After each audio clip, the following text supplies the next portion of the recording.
तो night watcher की इस एपिसोड की शुरुआत वहीं से होती है जहां से पिछला एपिसोड खत्म हुआ था। हमारे शाहरुख के लिए खाना आता है, नंबर 5 के मुंह में भी पानी आता है। तो शाहरुख भी लाइक खा लो या तुम भी खा लो।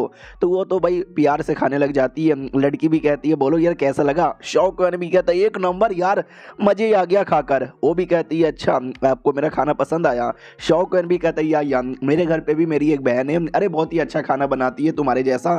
तुम दोनों कभी साथ में बैठ के खाना बनाना बढ़िया लगेगा। मन ही मन सोचता है कि जैसा भी मैंने देखा कुछ समय पहले भूत ने कैसे इसको लताड़ा था, इसको डांट के भगा दिया था। अगर सेम डांट के मेरी बहना को भगाते ना, वो तो भी बड़ी कमजोर दिल की है। वो कोने में बैठ के रोने लग जाती और दिन भर यहाँ पे रोने लगती। उसके बाद सब लोग चल जाते, खाना पीना हो जाता है। हमारा मेन कटर यांग को बुलाते, यांग मेरे भाई। वो भी कहता भाई नहीं हूँ मैं तेरा। तो शाओ भी कहता यांग द बॉस। वो भी कहता ओ बोलो क्या हुआ। शाओ भी कहता मैं तुमसे एक छोटा सा काम करवाना चाहता हूँ। मेरे घर के आसपास एक छोटा सा फॉर्मेशन बना दो जिससे ना कोई मुझे देख सकता है ना मेरी बातें सुन सकता है। वो भी कहता हो लेकिन मैं तो देख सकता हूँ, मैं बातें भी सुन सकता हूँ। अगर मैंने देख लिया तो शौक भी लाइक मुझे तुम जैसे ग्रेट और महान आदमी पे पूरा भरोसा है, तुम कभी भी गद्दारी नहीं करोगे। वो भी कहता है yes I am fucking great है। और वो फॉर्मेशन लगा के चल जाता है, नहीं देखता और नहीं सुनता है। हमारा मेन कटर आत्मा को बाहर निकाल लेता है। वो कहता है चलो अब पूछताछ करने की बारी आ चुकी है, बोल बेटे नाम क्या है तुम्हारा। वो कहता है जी क्वेन। तो शॉ क्वेन कहता है ओके ठीक है, तुम्हारी रियल आइडेंटिटी क्या है। तो वो भी कहता है the great Feng imperial family का मेंबर हूँ। तो हमारा मेन कट्टा भी लोग कौन से लिंगेज से यानी कौन से ब्रांच से बिलोंग करते हो, क्योंकि ये जो ग्रेट फेंग इंपेरियल फैमिली के बारे में कह रहे हैं ना, ये वो इंपेरियल फैमिली है जो आज से 500 साल पहले हुआ करती थी और वो फैमिली खत्म हो चुकी है। जिसके बाद ना उनके छोटे छोटे कई सारे ब्रांचेस हैं जो दुनिया भर के कोने कोने में बैठे हुए हैं। एग्जैक्टली कितने मेंबर है, किधर रहते हैं, क्या है, कुछ नहीं पता। तो उनके बारे में पूछ रहा हूँ कि एग्जैक्टली कौन सा ब्रांच के बारे में बात कर रहे हैं। ये भी कहता है द ऑर्थोडॉक्स लिंगेज जो कि आज से 500 साल पहले बिलोंग करता है।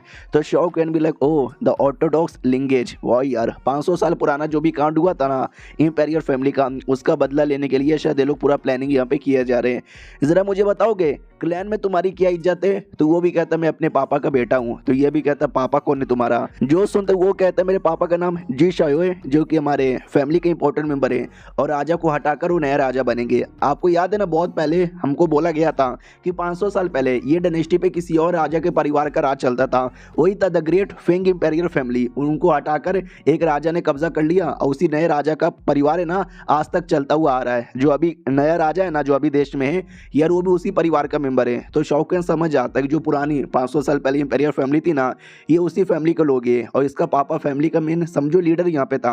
लीडर के बेटे को मारना यानी प्रिंस को मारने के बराबर है, यानी मैंने एक प्रिंस को जान से मारा है। बाय द वे मेरी बॉडी में जो लक है उसका क्या मैटर है यार, तो वो समझ नहीं पाता कि तेरी बॉडी में। तो शौकन भी लाइक अरे नहीं शौकन नाम का जो बंदा है जिसके पीछे पड़े हो उसकी बॉडी में जो लक है उसका क्या मैटर है। ये भी कहता उसकी बॉडी में एक लक है जो कि उस लॉर्ड ने यहाँ पे डाला था और वो जो लक है ना काम आएगा हमको आगे प्लान में बढ़ने के लिए, हमारे दुश्मनों को साइड में करने के लिए। तो शौकन भी लाइक क्या किसी लॉर्ड ने, कौन है वो लॉर्ड। तो आत्मा मतलब ऐसे हिलने डुलने लग जाता, कुछ बोल नहीं रहा था। अब बात उस एरिया में जिस एरिया में मौत हुई थी जहाँ पे डेड बॉडी पड़ी थी। ये मिस्टीरियस आदमी आता है जिसको हमने पहले देखा था, इसके बारे में ज़्यादा बातें हमको डिटेल में बोला नहीं गया था और ये साला इधर रिप्लाई भी नहीं दे पा रहा। शौकन भी लाइक ये क्या बात हो गई यार, जब से मैं सवाल पूछ रहा हूँ ये रिप्लाई दिया जा रहा है। अब यहाँ पे बहुत ज़्यादा दिक्कत इसको हो रहा है। चमोन रिप्लाई दे यार कमॉन। तो रिप्लाई दे देता है द फर्स्ट सुपरवाइजर। शौकन सुनते ही हिल जाता है क्या फर्स्ट सुपरवाइजर यार, इसके बारे में कई बार मेरे दिमाग में विचार आया था फिर अचानक से उसके बारे में विचार निकल गया। कई चैप्टर से हमने उसके बारे में बात भी नहीं किया था। क्या वाकई में फर्स्ट सुपरवाइजर वो लॉर्ड, लेकिन क्यों यार तुझे ऐसा क्यों लगता है। तूने बोला शायद यानी कंफर्म तुझे भी नहीं मालूम। वो भी कहते यस कंफर्म मुझे भी नहीं मालूम, मैंने बस ना बातें यहाँ पे सुनी थी, जिन बातों को सुन के शायद ऐसा यहाँ पे लगता है। ऐसा बोला गया था कि आज से 500 साल पहले हमारे साथ जो कुछ हुआ था ना हम उसके अपमान का बदला लेके रहेंगे। तो शौकन सारी बातें जोड़कर दिमाग लगाने लग जाता है कि एग्जैक्टली क्या कनेक्शन हो सकता है। कहने जो सबसे पहला केस हुआ था सिल्वर का केस, उसके अंदर भी किसी मिनिस्टर की वजह से ही फंसाया यहाँ पे गया था। जो सेकंड केस यहाँ पर हुआ था जो भाई काफ़ी बड़ा केस हुआ था, उस केस के पीछे भी कहीं ना कहीं काफ़ी सारे मिनिस्टर लोग का ही हाथ यहाँ पे था। उसके बाद जो लेटेस्ट केस यहाँ पे था अपना जेन वाई वाला केस यार, जहाँ तक कि मुझे आइडिया है जब हम लोग जा रहे थे तो प्रिंसेस को किडनैप करने के लिए, उसको पकड़ने के लिए या कह लो मारने के लिए कई सारे बंदे लोगों ने अटैक किया था। क्या लगता है वो किसने किया होगा। मिनिस्टर लोगों ने करवाया था। यानी ये जो मिनिस्टर लोग हैं ना, उनका तो हमेशा से गड़बड़ यहाँ पे रहा है। और हो सकता है ये मिनिस्टर अपनी मर्जी से नहीं कर रहे, मिनिस्टर के पीछे एक आदमी लगा पड़ा है। याद है ना, एक मिस्टीरियस आदमी जो सेट का मेंबर यहाँ पे हो सकता है, शायद यही उन लोग को ऑर्डर यहाँ पे देता होगा। क्योंकि जाहिर सी बात है, वो नहीं चाहता कि राजा यहाँ पे आगे बढ़े। अगर वाकई में वही मेन लॉर्ड है, तो मेन लॉर्ड क्या करना चाहता है? पुराने परिवार को वापस लाना चाहता है। और पुराने परिवार को वापस लाने के लिए नए परिवार को मिटाना पड़ेगा। और ज़ेन भाई भी तो नई परिवार का मेंबर था, राजा का भाई था। तो जाहिर सी बात है, वो राजा को कभी भी आगे बढ़ने देगा नहीं, और नहीं ज़ेन भाई को आगे बढ़ने देगा। तभी तो उसने प्रिंसेस को किडनैप करवाने के बारे में या मारने के बारे में सोचा होगा, क्योंकि प्रिंसेस द्वारा वो कमीना ज़ेन भाई अपना लेवल अप करवाना चाहता था। यानी हो ना हो, ये जो मिस्टीरियस बंदा है, ये सेट का मेंबर शायद यही है, और ये अपना सुपरवाइजर हो सकता है। कंफर्म यहाँ पे नहीं हूँ, दिमाग का पूरा दही हो रखा है। 2-4 दिमाग में बात और भी आ रहा है, जैसे कि जो मर्डर हो गया था एक कोकुबाई का, जिसका केस लंबा चौड़ा हुआ था। अगर बेसिकली केस सॉल्व नहीं हो पाता, तो सारे इल्ज़ाम किस पे लगे थे? एक प्रिंस पे लगा हुआ था। वो प्रिंस को सजा मिलती, वो कभी आगे यहाँ पे नहीं बढ़ पाता, और एक नॉर्मल सा आदमी बन के यहाँ पे रह जाता, जिससे एट द एंड किसका नुकसान यहाँ पर होता? हमारे ज़ेन भाई का नुकसान होता, क्योंकि ज़ेन भाई का सपोर्ट है ना उस प्रिंस को बहुत ही ज़्यादा यहाँ पे था। और मेन गुनहगार कौन थी? महारानी यहाँ पे थी, और उसने भी अकेले कांड नहीं किया था, उसको भी किसी ने सपोर्ट किया।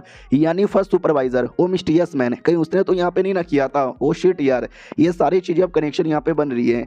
लेकिन ये शाओ कैन के बॉडी पर लक क्यों है? तो वो भी कहता मुझे उसके बारे में कोई आइडिया नहीं है, बस लक यहाँ पर है। हमारा सबसे स्टार्टिंग में प्लान था, जैसे कि वही सिल्वर का केस हुआ था ना, तो उसको सजा के तौर पर डायनेस्टी से बाहर भेजा जाएगा, लेकिन साला वो आया ही नहीं। तो शाओ कैन भी कहता यार तुम लोग इतना एक्टिंग क्यों कर रहे हो? सिल्वर के केस में फंसाना, फिर सजा के तौर पर बाहर भेजना, डायरेक्ट किडनैप कर लो। तो वो भी कहता है आई डोंट नो यार, ऐसा क्यों करवा रहे हैं, मुझे कोई आइडिया नहीं है। शाओ कैन भी कहता है कि वेल यार तुम बताओ उसको पकड़ना ही क्यों चाहते हो, डायरेक्ट उसको जान से क्यों नहीं मार देते?